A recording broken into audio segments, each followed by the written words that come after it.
नमस्कार दोस्तों। आज मैं सुबह के बैच में आपको कांग्रेस का सभी अधिवेशन बता दिया हूं और मैं आज आपको गांधी जी के विषय में बता रहा हूं। और जो भी इस संस्था से जुड़े हुए छात्र हैं उनकी जिम्मेदारी बनती है कि हर हाल में पूरा लिख कर और याद कर कराएंगे। और देखिए, जहां में जरूरत होगा मैं वहां से आपको ट्रिक से बताने की कोशिश करूंगा। मैं जो भी शब्द अपशब्द का प्रयोग करूंगा बस आपको याद कराने के लिए। देखिए, मैं एक बार और कह रहा हूं, आप लिखकर हर हाल में याद करके आइएगा। देखिए, गांधी जी से समझेंगे। अगर इनका जन्म कहेगा तो याद रखें 2 अक्टूबर 1869 में। कहा हुआ था? गुजरात के पोरबंदर में। 1869 में कुछ घटनाएं और देखिए। अगर आपसे पूछता है, एक नहर होती है स्वेज नहर। कौन सी नहर भैया? स्वेज नहर। पूछेगा स्वेज नहर की स्थापना कब हुई थी? 1869 में। और पूछेगा जोड़ता किसको है, तो याद रखिएगा भूमध्य सागर को किससे भैया जोड़ता है? आपको लाल सागर से। भूमध्य सागर किससे भैया? लाल सागर से। यह भी याद रखिएगा।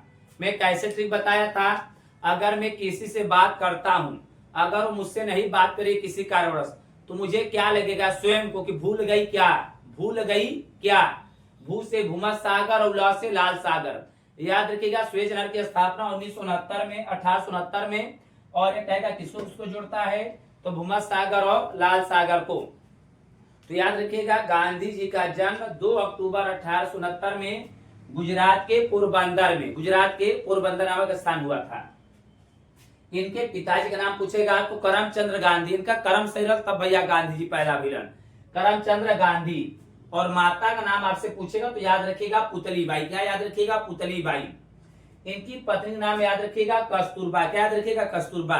तो इनकी माता और पत्नी के नाम में बड़ी कंफ्यूजन होता है, तो कैसे आप याद रखेंगे?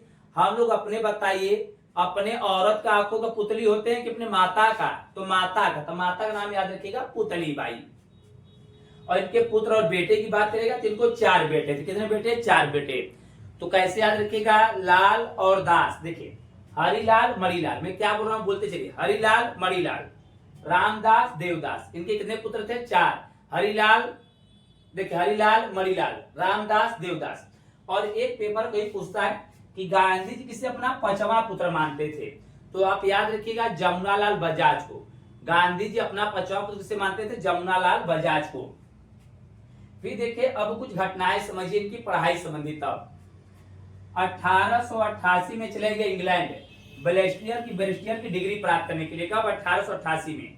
और 3 साल बाद 1891 में वह डिग्री लेकर आए।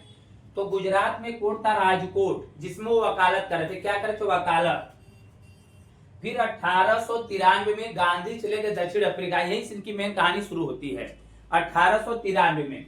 देखिए, कुछ बातें अगर हम और बताएं तो याद रखिएगा 1891 में किनका जन्म हुआ था? याद रखिए। देखिए, यहां मैं बता देता हूं, चौधरी साइड में क्वेश्चन इसलिए बताता हूं आपको याद रहे। जो याद रखिएगा 14 अप्रैल 1891 में जन्म हुआ था भैया किनका? भीमराव अम्बेडकर का।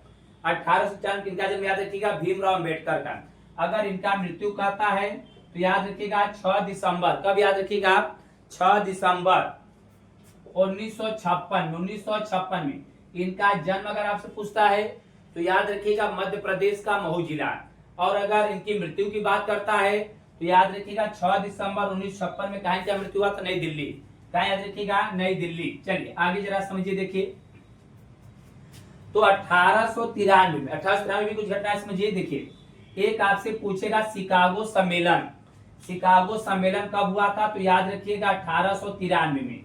शिकागो सम्मेलन 1893 में। और कहेगा शिकागो सम्मेलन का संबंध किससे है? तो याद रखिएगा स्वामी विवेकानंद से। किससे? स्वामी विवेकानंद से। किससे? स्वामी विवेकानंद से। और कहीं पूछेगा इनके बचपन का नाम क्या था? तो याद रखिएगा नरेंद्र दत्त। नरेंद्र दत्त, नरेंद्र दत्त, नरेंद्र दत्त। और क्या याद रखिएगा? देखिए, जो शिकागो है यह पूछेगा किस झील के किनारे है, तो आप याद रखिएगा मिशिगन झील। क्या याद रखिएगा? मिशिगन झील, मिशिगन झील, मिशिगन झील। 1893 में घटना है। और आपको क्या याद रखना है? जो हमारे कांग्रेस की पहली महिला अध्यक्ष बनी थी एनी बेसेंट। कौन थी? Annie Besant. 1917 में। कहां का अधिवेशन था? कोलकाता अधिवेशन था। कहां का था? कोलकाता। तो पूछेगा कि एनी बेसेंट भारत कब आई थी? तो याद रखिएगा 1893 में। और ये कहाँ की महिला थी? आयरलैंड। कहाँ की थी? आयरलैंड की। और आप पूछेगा कि आयरलैंड की राजधानी क्या है, तो आप बताइएगा डबलिन। क्या बताइएगा? डबलिन। चलिए, इतनी बातें आप याद रखिएगा यहां से भी। देखिए, गांधी दक्षिण अफ्रीका कब गए थे? 1893 में। क्यों गए थे? घूमने नहीं गए थे, किसी व्यक्ति के वकालत के लिए गए थे। देखिए, तो गुजरात में एक नाविक व्यक्ति था जिसका नाम था अब्दुल्ला। क्या नाम था? अब्दुल्ला। उसी के वकालत के लिए चले गए थे दक्षिण अफ्रीका। कब? 1893 में।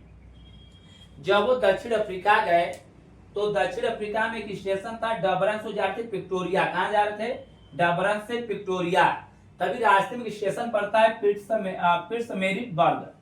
पिट्समेरिट्सबर्ग। उस स्टेशन में क्या करते हैं भैया? इनको उतार दिया जाता है काले गोरे का भेदभाव देखकर। तो क्वेश्चन पुलिस के पेपर में वैसे भी कई बार आया भी गया भी है कि गांधी जी को किस स्टेशन उतार दिया गया था। तो याद रखिएगा, ट्रिक याद रखिएगा, पिट्सबर्ग। कौन स्टेशन बताइएगा? पिट्सबर्ग स्टेशन पर। और कहां से कहां जा रहे थे दक्षिण अफ्रीका में?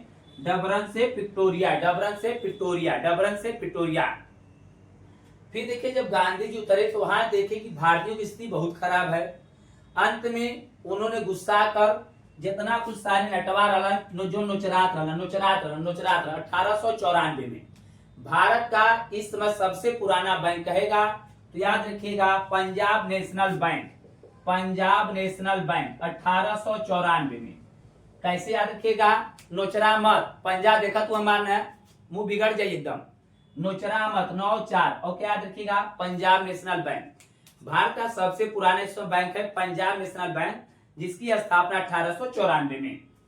देखिए, तो गांधी जी क्या करते हैं? 1894 में एक नटाल इंडियन कांग्रेस की स्थापना करते हैं। इसको स्क्रीनशॉट मान लीजिए, फिर मैं आपको आगे बताता हूं।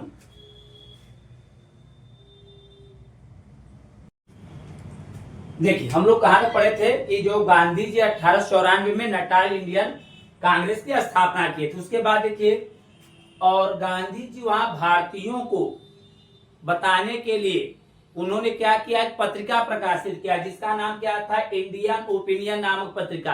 भारतीयों को जागरूक करने के लिए कौन सा पत्रिका बनाया, प्रकाशित किया? इंडियन ओपिनियन नामक पत्रिका। कौन सा?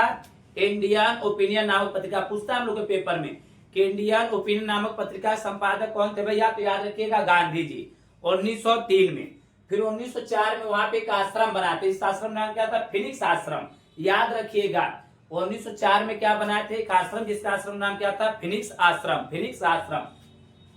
फिर 1906 में गांधी जी वहां पे देखे एक कानून था जिसका नाम था परवाना कानून, जो भारतीयों के खिलाफ था। इसलिए गांधी जी ने उस कानून का जबरदस्त विद्रोह किया। तो गांधी जी का दक्षिण अफ्रीका में पहला सत्याग्रह था। तो पूछता है कि गांधी जी का पहला सत्याग्रह कब था? तो 1906 में। और किसके खिलाफ था? परवाना कानून के खिलाफ। फिर गांधी जी पूछेगा पहली बार जेल कब गए? तो याद रखिएगा 1908 में गांधी पहली बार क्या गए? जेल गए भैया। फिर 1909 में गांधी जी ने एक पुस्तक लिखी जिसका नाम था हिंद स्वराज। तब लोग के पेपर में पूछता है कि हिंद स्वराज पुस्तक के लेखक कौन है? तो गांधी जी। और पूछेगा किस भाषा में था? तो हिंद स्वराज नामक पुस्तक किस भाषा में था? गुजराती भाषा में। किस भाषा में था? गुजराती भाषा में। उसके बाद यहाँ सब कुछ बिताने के बाद अब आते हैं भारत में। कहा आते हैं? भारत में। तो पूछता है गांधी जी दक्षिण अफ्रीका से भारत कब आए? तो 9 जनवरी 1915। 9 1915। अब इतने बड़े बड़े काम करके आए हैं तो इनके लिए स्वागत तो जबरदस्त होगा। इसीलिए जब ये आए तभी से भारत में क्या मनाया जाता है? प्रवासी भारतीय दिवस। क्या मनाया जाता है? प्रवासी भारतीय दिवस। प्रवासी भारतीय दिवस। तो याद रखिएगा, गांधी जी दक्षिण अफ्रीका से भारत कब आए?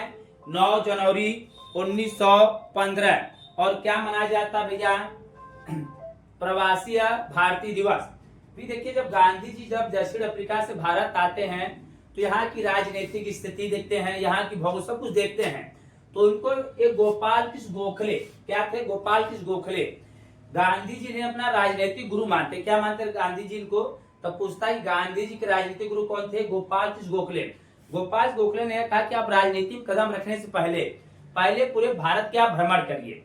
भ्रमण करके यहाँ की राजनीतिक स्थिति को आप पहचानिए कि है कैसी, तब आप राजनीति में कदम रखिए। उसके बाद देखिए, तो गांधी जी ने क्या किया? गुजरात के अहमदाबाद में एक आश्रम है, जिस आश्रम नाम था कोचरब आश्रम। क्या था? कोचरब आश्रम। लेकिन प्लेग फैल जाने के कारण इस आश्रम को उन्होंने कहा स्थानांतरित कर दिया? साबरमती नदी के किनारे। ठीक है, अब देखिए, अब मैं कहानी आपको समझता हूं, अब आगे समझिए। स्क्रीनशॉट मान लीजिए आप लोग। चलिए अब इसके बाद समझिए। और उसी समय देखिए प्रथम विश्व युद्ध प्रारंभ हो गया था। प्रथम विश्व युद्ध चल रहा था 1914 से 1918। आज से पहले अगर पूछे कभी कि प्रथम विश्व युद्ध कब चला, तो आप याद रखिएगा 1914 से 1918। अब देखिए समस्या यह थी कि जो अंग्रेज थे, अंग्रेज चाहते थे कि भारतीय सिपाही हम लोग के साथ शामिल हो जाए, लेकिन अंग्रेजों को एक ऐसे व्यक्ति की तलाश थी कि जिसके कहने पर भारतीय सिपाही हम लोग के साथ शामिल हो जाए। तो देखिए कि गांधी जी जो थे भारतीयों के प्रिय थे, इसलिए अंग्रेजों ने गांधी जी से मिला, गांधी जी के सामने अपनी बात रखी। तो गांधी जी को यह लगा कि अगर हम अंग्रेजों का मदद करेंगे तो अंग्रेज भी क्या है, भारतीयों की सुनेंगे।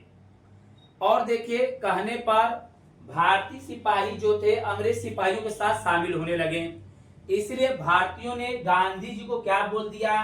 भर्ती कराने वाला सार्जेंट। क्योंकि गांधी जी के कहने पे जो भारतीय सिपाही थे वह अंग्रेज सिपाहियों के साथ शामिल होने लगे। तो भारतीयों ने गांधी जी को कौन सी उपाधि दे दी कि भर्ती कराने वाला सार्जेंट, मतलब दलाल। क्या बोल दिए? दलाल। और अंग्रेजों ने भी गांधी जी को खुश होकर कौन सी उपाधि दे दिया? केसरे ए हिंद की उपाधि। गांधी जी को कौन सी उपाधि दे दिए? केसरे ए हिंद की उपाधि। अब देखिए एक अब घटनाएं शुरू होती हैं भारत में। जो सत्याग्रह, एक था चंपारण सत्याग्रह, याद रखिएगा बहुत फेमस है। गांधी जी का पूछेगा भारत में पहला सत्याग्रह, तो याद रखिएगा चंपारण सत्याग्रह 1917। चंपारण सत्याग्रह था क्या कि अंग्रेज, देखिए बिहार में एक स्थान है चंपारण, यहाँ के किसानों से अंग्रेज जबरदस्ती नील की खेती करवाना चाहते थे। क्या? नील की खेती। और उनको कह दिया अगर 20 बिस्सा खेत है तो 3 विभाग में उनको नील की खेती करना ही करना है। इसलिए इसे बोला गया 3 कठिया आंदोलन, 3 कठिया आंदोलन। लेकिन वहां के किसान नील की खेती से परेशान थे। तो राजकुमार शुक्ल, याद रखिएगा बिहार के किसान थे राजकुमार शुक्ल, जिन्हें ही पता चला कि गांधी जी और अंग्रेजों का तालमेल बहुत अच्छे से बैठ रहा है इस समय।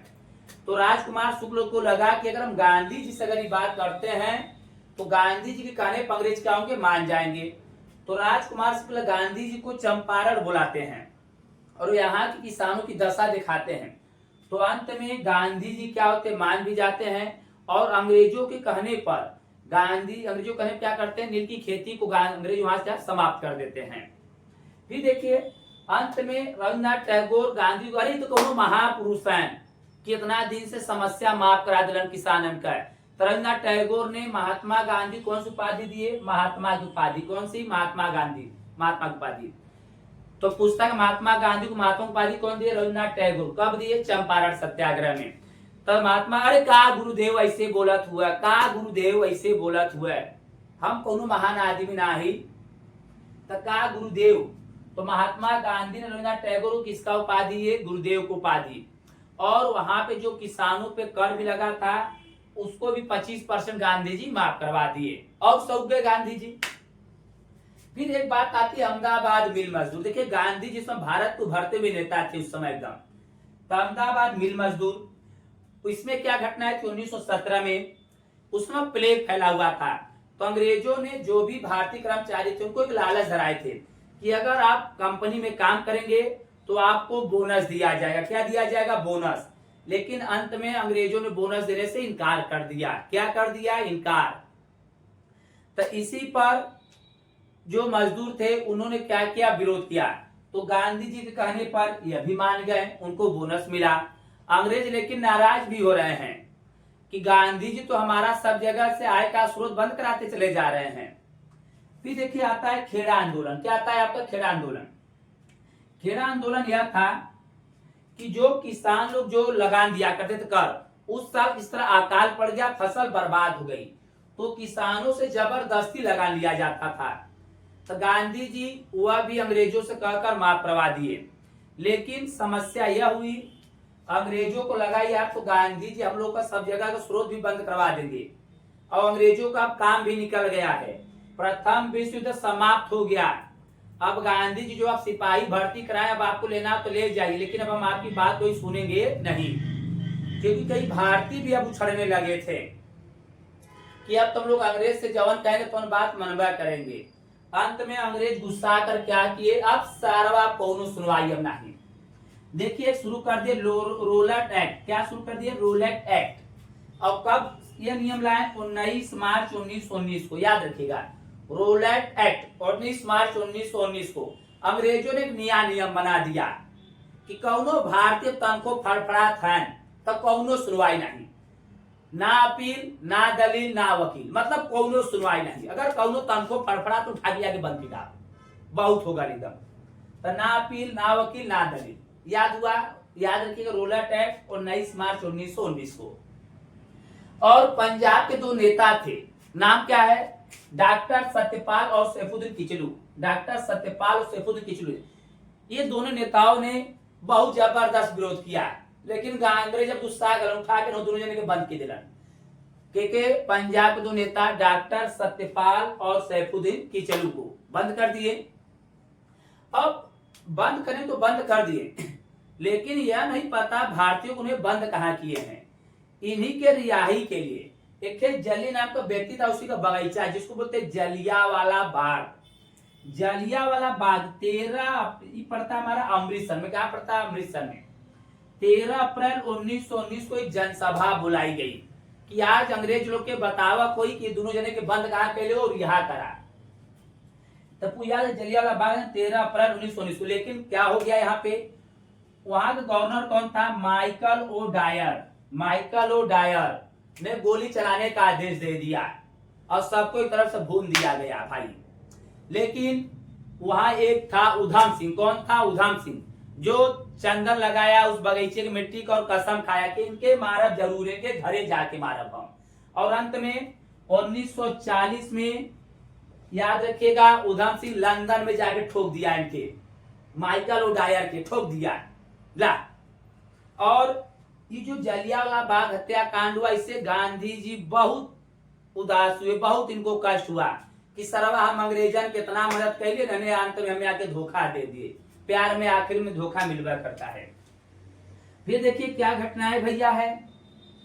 इसके लिए एक हंटर कमेटी बैठाई गई। हंटर कमेटी बैठाएगी, लेकिन इस कमेटी के तहत अंग्रेजों को निर्दोष ठहरा दिया गया। क्या ठहरा दिया गया? निर्दोष। इसकी 60 मान लीजिए, जरा आगे की मैं कहानी आपको बताता हूं। देखिए इसी प्रकार कहानी आगे बढ़ती रही। अब उसके बाद आ जाता है खिलाफत आंदोलन। जलियांवाला बाग हत्याकांड के बाद खिलाफत आंदोलन था क्या? 1919 में तुर्की में जो खलीफा थे, जो तुर्की के खलीफा थे, मुसलमान लोग उन्हें अपना धार्मिक गुरु मानते थे, लेकिन अंग्रेजों की बहुत बात खराब लगता था कि हमने के रहते तो दूसरे के अपन धार्मिक गुरु मानत हुआ है।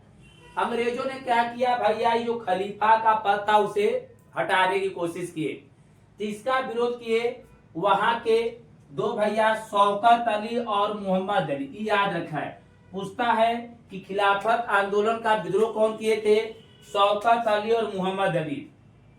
गांधी जी ने इन लोगों का बहुत सहयोग किया।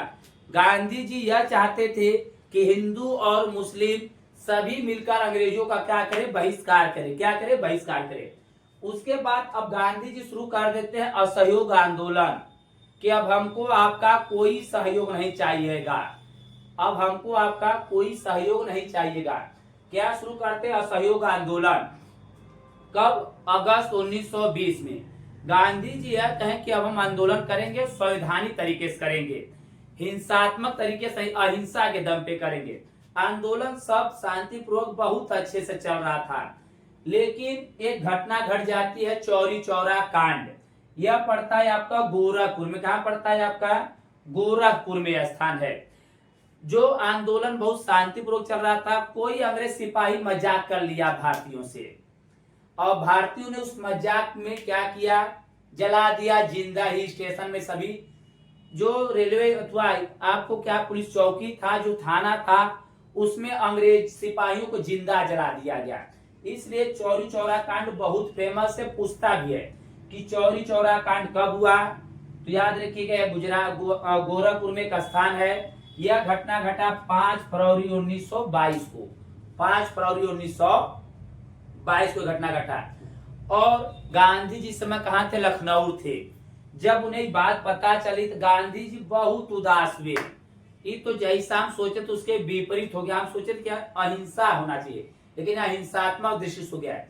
और तभी सुभाष चंद्र बोस भी आते हैं। वह यह देखकर बहुत खुश हुए। उनको तो यह था कि लोहा गर्म अब ठोक दे एकदम, कि अंग्रेज इस समय डरे हुए हैं और इसी समय खदेड़ दीजिए। लेकिन हुआ क्या, गांधी जी असहयोग आंदोलन को वापस ले लिए। क्या ले लिए, वापस। यह पूछता कि असहयोग आंदोलन कब समाप्त हो गया, तो याद रखिएगा चौरी चौरा कांड के बाद।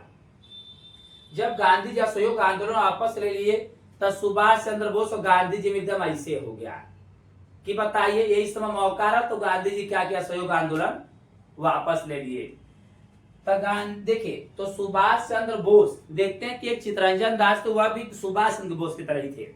अंत में सुभाष चंद्र बोस के पुस्तक राजनीतिक गुरु कौन थे, याद रखिएगा चितरंजन दास। चितरंजन भी ग्रुप डी के पेपर पूछा था, चितरंजन दास पेशे से क्या थे, तो याद रखिएगा ये वकील थे। क्या थे, वकील थे। तो याद रखिएगा गांधी जी के सुभाष चंद्र बोस के राजनीतिक गुरु कौन थे, चितरंजन दास। कुछ थोड़ा सुभाष चंद्र बोस के विषय में हम लोग जानने की कोशिश करते हैं। सुभाष चंद्र जी बोस का अगर जन्म आपसे पूछेगा तो आप याद रखिएगा उड़ीसा में एक शहर कटक, उड़ीसा में एक शहर कौन है, कटक में, यहाँ पे इनका जन्म हुआ है। इनके पिताजी का नाम पूछेगा तो याद रखिएगा जानकी दास। क्या नाम याद रखिएगा, जानकी दास। और इनकी जयंती मनाई जाती है 23 जनवरी को, जिसका नाम बदलकर क्या कर दिया गया, पराक्रम दिवस। क्या कर दिया गया, पराक्रम दिवस। चलिए जरा वीडियो ऐसा लग रहा है कमेंट करके बताने की कोशिश करिएगा। फिर देखिए अंत में सुभाष चंद्र बोस के जो गुरु थे चितरंजन दास और मोतीलाल नेहरू, इन्होंने एक अलग पार्टी बना दिया, स्वराज पार्टी। अपना एक पार्टी होगा, अपना स्वराज पार्टी। स्वराज पार्टी की स्थापना मार्च 1923 में कहा हुआ, इलाहाबाद में। अब अपना राज चलेगा, क्यों का पार्टी न रही हो। स्वराज पार्टी मार्च 1923 पूछेगा, स्वराज पार्टी की स्थापना कब हुआ, मार्च 1923 में। और कहा, इलाहाबाद में। और इसके संस्थापक कौन थे, मोतीलाल नेहरू और चितरंजन दास। और एक चीज देखिए, ये जो चौरी चौरा कांड था इसमें गांधी जी को दोषी ठहरा दिया गया था। अंत में गांधी जी को 6 साल की सजा हुई। कितने साल सजा, 6 साल की। अब गांधी जी जेल में बंद हो गए, उनको लेकिन चिंता सतावत था कि दोनों जने बारे बवाल करा दी हन। गांधी जी जेल में बीमार पड़ गए, उन्हें समय से पहले ही रिहा कर दिया गया। तो गांधी जी आके सबसे मिले कि भैया तुम आजादी चाहते, हम आजादी चाहते, लेकिन जो तू सब आजादी ऐसे गलत हो। ठीक है, तो फिर देखिए एक होता है बेलगांव अधिवेशन। तो याद रखिएगा बेलगांव हमारा कहाँ पड़ता है, कर्नाटक में। कहाँ पड़ता है, कर्नाटक में बेलगांव। तो बेलगांव अधिवेशन इसलिए फेमस है, गांधी जी कांग्रेस का मात्र एक बार अध्यक्ष बने हैं।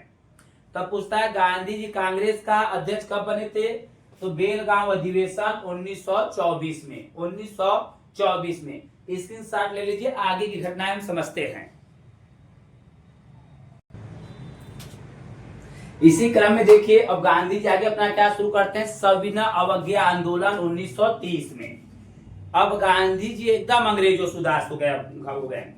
गांधी जी क्या शुरू करते हैं, याद रखिएगा सविनय अवज्ञा आंदोलन 1930 में। इसके तहत गांधी जी अंग्रेजों से 11 सूत्री मांग रखते हैं। कितना सूत्री मांग, 11 सूत्री मांग। और हम आपको जब इसकी कहानियां बताएं तो हम आपको डिटेल में बताते चले क्या क्या मांगी थी। देखिए इसी तक गांधी जी शुरू करते हैं दांडी यात्रा। अंग्रेजों ने क्या लगा दिया था, नमक पर कर लगा दिया था। क्या लगा दिया था, नमक पे कर। तो देखिए दांडी यात्रा याद रखिएगा शुरू कब किया गया था, 12 मार्च 1930 में। गुजरात में एक स्थान है नवसारी जिला। पूछता है कि दांडी यात्रा कहां शुरू किया गया था, गुजरात के नवसारी जिले से। कहां से, तब 12 मार्च 1930 को यह प्रारंभ किया गया था। 5 अप्रैल 1930 को पहुंचे और 6 अप्रैल को नमक हाथ में लेकर नमक कानून को क्या किए, तोड़ दिए। तो याद रखिएगा दांडी यात्रा 12 मार्च 1930 से प्रारंभ हुआ, 5 अप्रैल 1930 को पहुंचे, 6 अप्रैल नमक कानून क्या किए, तोड़ दिए हैं। और ये जब यह दांडी यात्रा शुरू की केवल 78 सदस्य थे, लेकिन आखिरी में लाखों सदस्य हो गए थे। और कितनी दूरी तय किए थे? 241 मील। कितना? 241 मील। उसके बाद देखिए जो सुभाष चंद्र बोस थे, उन्हें लगा गांधी जी थोड़ा अच्छा काम कर रहा था, इसलिए गांधी जी की जो दांडी यात्रा निकाली गई थी, सुभाष चंद्र बोस ने इसे मुसोलिनी और नेपोलियन की यात्रा बोल दिया। मुसोलिनी और नेपोलियन की यात्रा। अब देखिए शुरू होता है गोलमेज सम्मेलन। गोलमेज सम्मेलन इसलिए शुरू किया गया था कि गांधी जी के मनावा बदे, अब मान जा भैया, अब देवता मान जा, लेकिन अब गुस्सा मान माना का रखे भैया। तो गोलमेज सम्मेलन देखिए याद रखिएगा 3 ठो हुआ था। आप यार गोलमेज सम्मेलन कब हुआ? 30, 31, 32। 30, 31, 32 गोलमेज सम्मेलन कब हुआ? 30, 31, 32। और आपसे पूछेगा कि गांधी जी किस गोलमेज सम्मेलन में भाग लिए थे, तो याद रखिएगा दूसरे गोलमेज सम्मेलन में भाग लिए थे 1931 में ही। देखिए गांधी जी पहले गोलमेज सम्मेलन में भागा नहीं लेते, क्यों? तुम्हारा बतिया ना माना, जो तू हमारा ना मन हम तो ना माना भैया। तो उस समय भारत का वायसराय था लॉर्ड इरविन। तो इरविन से और गांधी जी के बीच एक समझौता होता है, जिसको हम बोलते हैं गांधी इरविन समझौता या दिल्ली समझौता। इसको हम क्या बोलते हैं? दिल्ली समझौता। यह समझौता था 5 मार्च 1931 को। गांधी जी हम कलम तुम्हारे एक बात पे भैया गोलमेज सम्मेलन भाग ले, तुम्हारा शर्त मन बताओ। तो वह गांधी के हमारे जो 11 सूत्री तू मान ला, हम तुम्हारे गोलमेज सम्मेलन भाग ले। तो गांधी जी दूसरे गोलमेज सम्मेलन भाग लेते हैं। पूछता वह किस जहाज से गए थे, तो याद रखिएगा राजपूताना जहाज से। किस जहाज से? राजपूताना जहाज से। लेकिन जो दूसरे गोलमेज सम्मेलन भाग लिए तो देखे कि वहां पृथक चुनाव की बात हो रही थी, गांधी जी इसके खिलाफ थे। अंत में गुस्सा के वहां से चल दिए। तो वहां एक था अंग्रेज भैया विंस्टन चर्चिल। कौन था? Winston Churchill. गांधी जी को बोल दिया अर्धनग्न फकीर कि एक्का पहिना तन एक्का उड़तन चलन भारत के आजाद कराओ दे। तब पेपर पूछता है कि अर्धनग्न फकीर गांधी जी को कौन बोला था? तो विंस्टन चर्चिल। देखिए जो 11 सूत्री मांग रखी गई थी ना, तो उसमें भारतीय बहुत खुश हुए कि उसमें यह खुश हुए कि जो भगत सिंह, सुखदेव, राजगुरु को फांसी मिलने वाली है, उनको भी फांसी नहीं मिलेगी। लेकिन जब उन्हें फांसी मिल गया ना, तो भारतीयों ने प्रस्ताव रखा जो 11 सूत्री मांग था उसमें बताइए, यह कहा गया कि फांसी नहीं दिया जाएगा और आप फांसी दे दिए। तो अंग्रेजों ने कहा कि भैया उस मांग में यह लिखा था जिनके ऊपर अहिंसा का मुकदमा दर्ज है उन्हें आप छोड़ दीजिए। इन लोगों पर हिंसा का मुकदमा था। सोचिए एक छोटी सी अक्षर जान ले ली। तो याद रखिएगा भगत सिंह, सुखदेव, राजगुरु को फांसी कब दिया गया? 23 मार्च 1931 को। फांसी मिलने वाला था 24 तारीख को, लेकिन दे दिया गया एक दिन पहले 5 मार्च 1931 को। गांधी समझौता याद रखिएगा, इसे दिल्ली समझौता बोला जाता है। 23 मार्च 1931 को भगत सिंह, सुखदेव, राजगुरु को फांसी दे दिया गया। और विंस्टन चर्चिल ने और गांधी जी क्या बोला? अर्धनग्न फकीर। गांधी जी देखिए फिर आते हैं जब भारत में, तो एक होता है पूना पैक्ट समझौता, लेकिन अंग्रेजों ने गांधी जी को तुरंत उठा के जेल में बंद कर दिया था। तो पूछता हूं कि पूना पैक्ट समझौता कब हुआ था? तो 1932 में। कब? 1932 में। याद रखिएगा किसके किसके बीच हुआ था? गांधी जी और भीमराव अंबेडकर के बीच। गांधी जी और भीमराव अंबेडकर बीच। और पूछेगा कहा हुआ था? तो एरोदा जेल में। कहा हुआ था? एरोदा जेल में। चलिए आगे समझिए। चलिए अब देखिए एक शुरू होता है भारत छोड़ो आंदोलन। भारत छोड़ो आंदोलन देखिए अब शुरू हो जाता है द्वितीय विश्व युद्ध। द्वितीय विश्व चला था आपका 1939 से 1945 तक। द्वितीय विश्व का चला था 1939 से 1945 तक। तो अंग्रेजों को यह लालच था ना कि जैसे प्रथम विश्व युद्ध में भारतीय हमारा मदद किए थे, इस बार भी हमारा भारतीय मदद करेंगे। लेकिन भारतीय प्रथम विश्व युद्ध में सीख लिए थे कि सरवा ने इतना मदद के लिए अंत में उनको धोखा दे दिए। इसके तहत देखिए एक भारत में आता है, जिसे भारत में क्रिप्स मिशन। याद रखिए क्रिप्स मिशन आया भारतीयों को समझाने के लिए कि आप लोग हम लोग का मदद करिए, हम आप लोग को भैया जरूर मदद करेंगे। लेकिन भारतीय सीख लिए थे कि हमने अब आपको कोनो मदद ना करो। अंत में गांधी जी व्यंग भी कस दिए। जो क्रिप्स मिशन भारत आया था, गांधी जी ने इसे क्या बोल दिया कि पोस्ट डेटेड चेक। अब तुम्हार चेक डेट मतलब खत्म हो गया, अब एक से कौनो मतलब बना हो। तो गांधी जी ने क्रिप्स मिशन जो भारत है उसको क्या बोल दिए, पोस्ट डेटेड चेक। अब तुम्हारे का डेट खत्म, कोई मतलब नहीं। गांधी जी ने क्या शुरू किया था, भारत छोड़ो आंदोलन। तो अंग्रेजों ने इस आंदोलन को दबाने के लिए एक क्या किए भैया, देखिए ऑपरेशन जीरो आवर चलाए, ऑपरेशन जीरो आवर। और जो भारत छोड़ो आंदोलन है उससे हम लोग अगस्त क्रांति के भी नाम से जाने जाते हैं, क्योंकि यह आंदोलन 8 अगस्त को प्रारंभ हुआ था, 8 अगस्त को। और इस आंदोलन को दबाने के लिए अंग्रेजों ने कौन सा शुरू किया था भैया, आंदोलन ऑपरेशन जीरो आवर। इसी के तहत गांधी जी को बंदी बनाकर कहां रख दिया गया था, आगा खां। पहले से पूछता है कि भारत छोड़ो आंदोलन के समय गांधी जी को कहां बंदी बनाया गया था, आगा खां पैलेस में। फिर देखिए क्या होता है, 12 मार्च 1947 को ब्रिटिश भारत का जो अंतिम गवर्नर जनरल था general Mountbatten, general Mountbatten Bharat आता है और यहाँ की स्थिति को पूरा देखता है, पढ़ता है। फिर अंत में निर्णय लेता है कि भारत का बंटवारा कर देना चाहिए। क्या कहिए, बंटवारा। अंत में देखा लॉर्ड माउंटबेटन योजना के तहत भारत का क्या कर दिया जाता है, बंटवारा। तो भारत और पाकिस्तान। फिर देखिए वह घड़ी आ गई जब गांधी जी हम लोग को छोड़कर चले गए। 30 जनवरी 1948 को बिड़ला हाउस, कौन हाउस याद रखिएगा, बिड़ला हाउस में नाथूराम गोडसे ने गांधी जी को गोली से उड़ा दिया भाई। तो याद रखिएगा 30 जनवरी 1948 को बिड़ला हाउस में नाथूराम गोडसे ने गांधी जी को गोली से उड़ा दिया। क्या बातें हैं, अब क्या बता, लेकिन आपको एग्जाम के लिए याद रखना है। और गांधी जी का जो समाधि स्थल उसे बताया जाता राजघाट। यह मेरा इतिहास का पहला वीडियो था। अगर अच्छा लगा तो जरूर कमेंट करके बताइएगा। जो गलतियां हैं बताने की कोशिश करेगा, मैं सुधारूंगा जरूर। अगर पसंद आया हो जबरदस्त। जय हिंद।